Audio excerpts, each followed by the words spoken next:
What if your ordinary morning is turned upside down by a shocking discovery? On January 22nd, 2023 in Bogotá, a tragedy occurred that shook the entire country. The body of a young woman was found in a blue suitcase in a trash container. But who and why would commit such a horrific crime? We'll reveal the whole truth.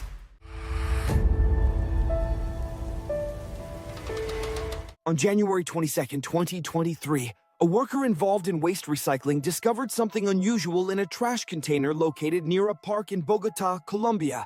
He climbed into the container and was literally paralyzed when he bought what was inside. Among several garbage bags, there was a blue suitcase wrapped in black tape. Inside the suitcase was the body of a woman. It became clear when the head of the body was sticking out of the suitcase. Frightened by the sight, the man moved a few blocks away and reported the discovery to the authorities. The police quickly responded to the scene. When they arrived, they were faced with a horrific sight. The woman's body was curled up inside the suitcase. Hours later, it was confirmed that the victim was Valentina Trespalacios. At first glance, the body showed no obvious signs of violence. There were no visible stab wounds or gunshot injuries, and the body had not been dismembered. However, when the suitcase was opened, detectives noticed that the woman was wearing pajamas with a belt, which suggested that she may have been killed in her sleep. Identification was possible thanks to a black cardboard box found on one side of the suitcase, containing documents that helped confirm the victim's identity. Among the items found were a student ID and a password that Valentina used to apply for her diploma, as well as some personal belongings. This surprised the police, as finding such documents in cases like this is rare. After the discovery of the suitcase with the woman's body, the police contacted her relatives, who confirmed that on January 21st, Valentina had been with her boyfriend, an American citizen. A forensic examination revealed that the woman had suffered multiple heavy blows to the head. There were also signs of numerous injuries on her body, blood clots on the right side of her tongue, and 5 marks of constriction on her neck, indicating strangulation. Valentina Trespalacios was born on December 16, 2001 in Bogotá, Colombia. She was a student of commerce and international business. From a young age, she was passionate about music. Thanks to her talent and musical ear, she became a DJ in Colombia after obtaining a professional degree in this field. 3 years ago, she began building her career, and many of her acquaintances were foreigners. Valentina often traveled, sharing experiences and gaining new ones. During this time, she managed to perform with several famous artists, visit more than 20 cities across the country, and take part in major international events. She also performed at festivals and toured Colombia, Chile, Mexico, Brazil, and Peru.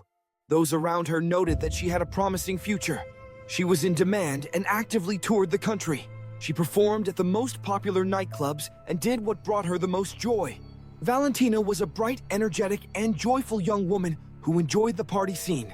She was active on social media, where she shared impressions of her performances and kept her followers updated on what was happening in her life.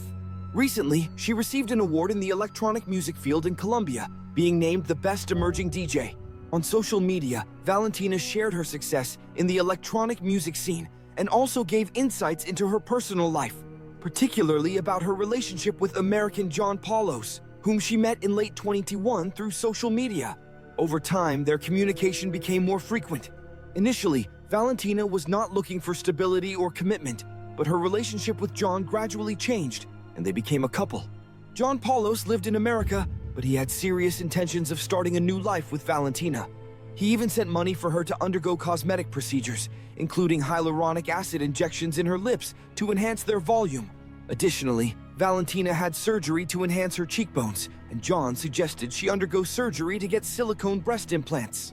Over the course of several months, her appearance changed, and she began to attract attention wherever she went. John continued to support her financially and soon proposed marriage.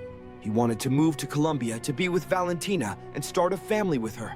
However, the girl had doubts about his plans because John turned out to be very jealous. He hired a private detective to keep track of her acquaintances and movements, which raised concerns among her family. She shared these worries with her loved ones. However, by January 2023, John was determined to build a family with Valentina and started working on the necessary paperwork.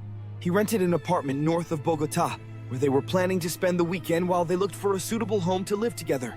On January 19th, John arrived in Bogotá and recorded his arrival in a building with surveillance cameras around 8:53 p.m.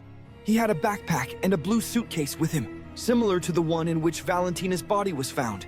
After this, when the gruesome discovery was made, John Poulos naturally became the prime suspect, as he was the last person to see Valentina alive.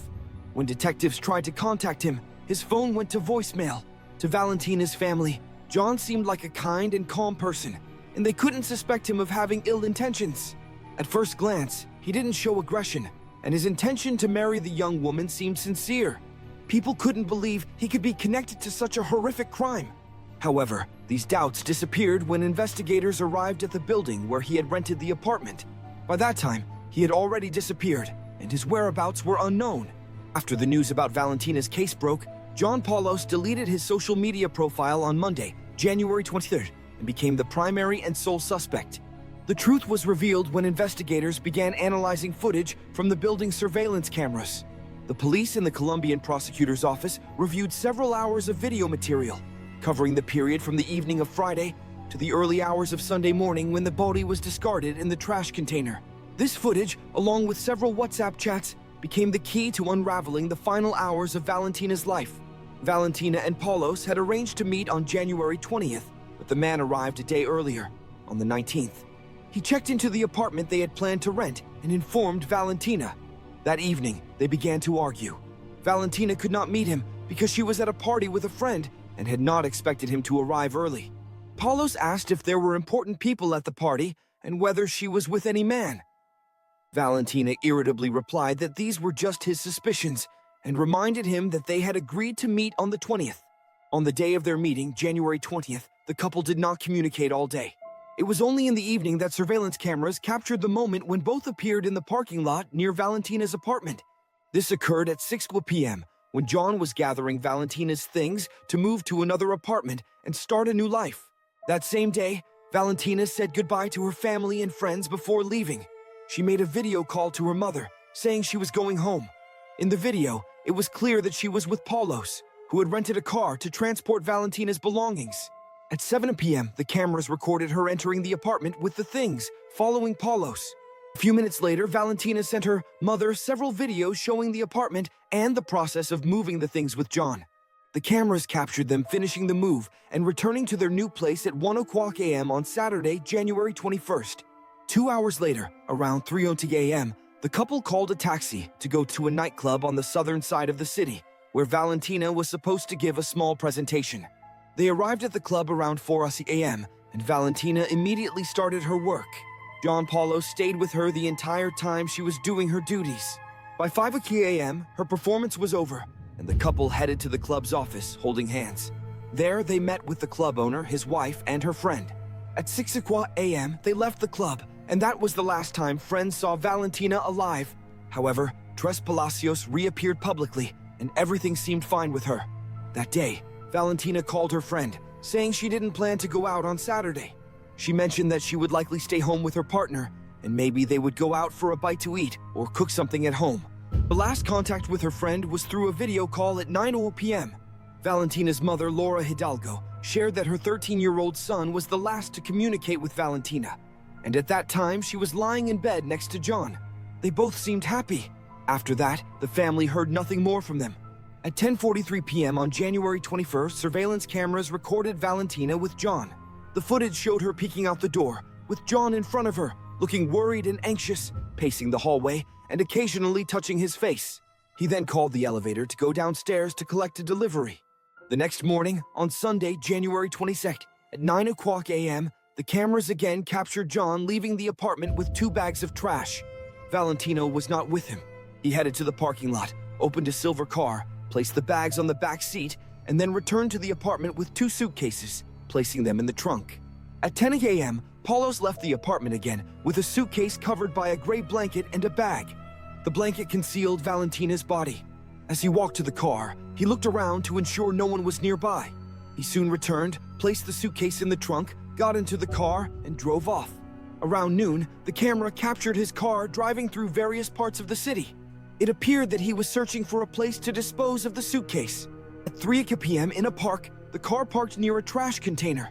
The driver took the suitcase from the trunk and threw it into the container, then threw the bag as well, closed the container, and left. The car headed west, and was soon spotted at El Dorado Airport, where, at 4:30 p.m., John was last seen.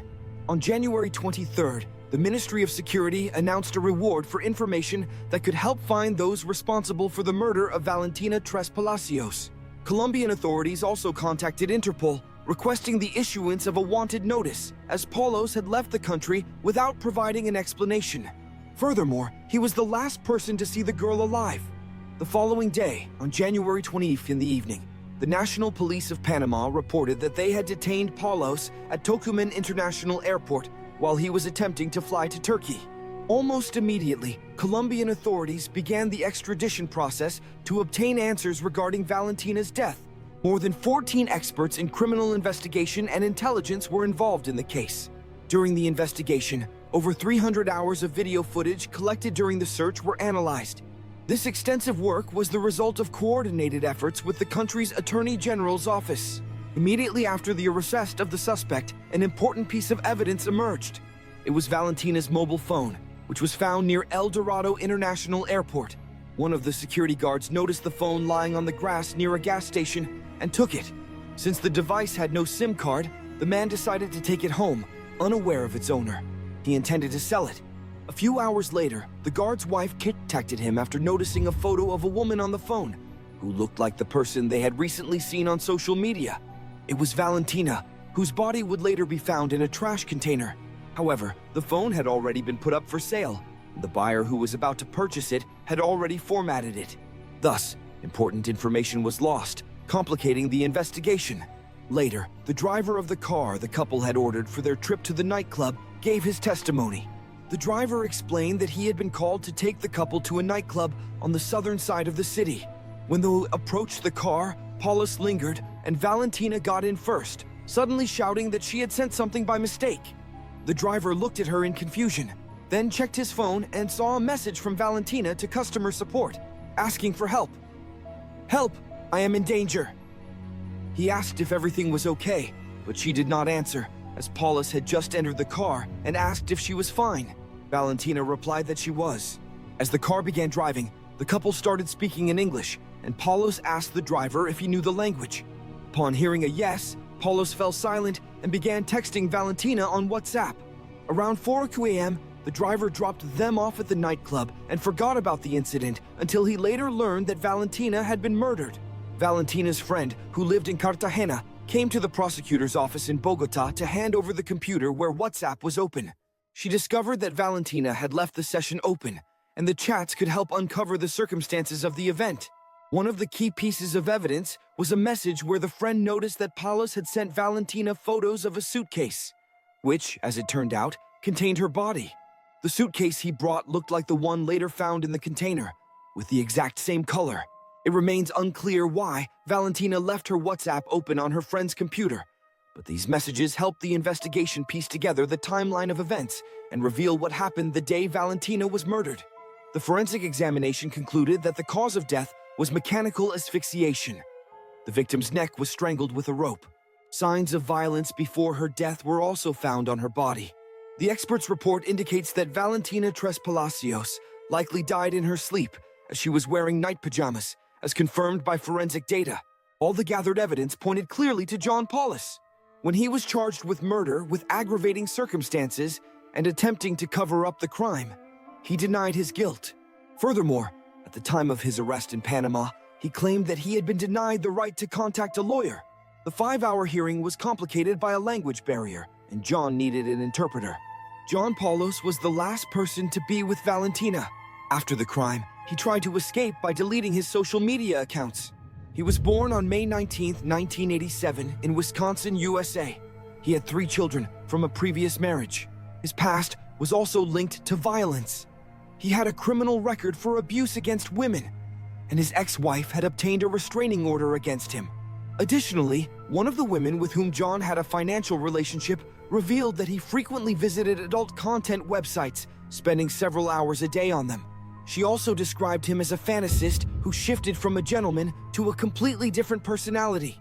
Another witness, who communicated with Poulos through webcam models, mentioned that their interactions became strange after he started mentioning jealousy and threats. He specifically asked her, "If you were at a bar and I came in, "Would you talk to me?" When the girl responded no, he said, "That's enough reason for one of us to die, possibly out of jealousy." The woman also mentioned that although John sent her money under the name Magical Lord, they never communicated through video calls, and his messages grew increasingly strange. John had a peculiar way of interacting with women. He often began with persistent financial offers, which made the victims feel indebted. He used this same approach with Valentina, starting communication with her through social media and offering money. This approach was often perceived by women as a display of power and control. Poulos believed that money allowed him to manipulate women, treating them as possessions. It's possible that Valentina unintentionally fell into his trap, and only the criminal's mistake allowed for his arrest. Authorities believe that John assumed the waste disposal system in Colombia was similar to that in the United States. He failed to realize that people might search through garbage for items to resell or use, which became his mistake. Currently, John Poulos is in a private cell in Bogotá, awaiting trial. The police, in collaboration with the prosecution, continue to work on gathering evidence to conclusively prove his guilt and uncover the motive behind the crime. In Colombia, such crimes are punishable by up to 50 years in prison. This case serves as a reminder of the risks one can face when meeting people through social networks. Valentina thought she had found love but didn't anticipate falling into the hands of a manipulator. Like many others, she never thought something like this could happen to her. Subscribe to the channel, like the video, and don't forget to hit the bell to not miss new stories. Take care and stay cautious. See you, accident.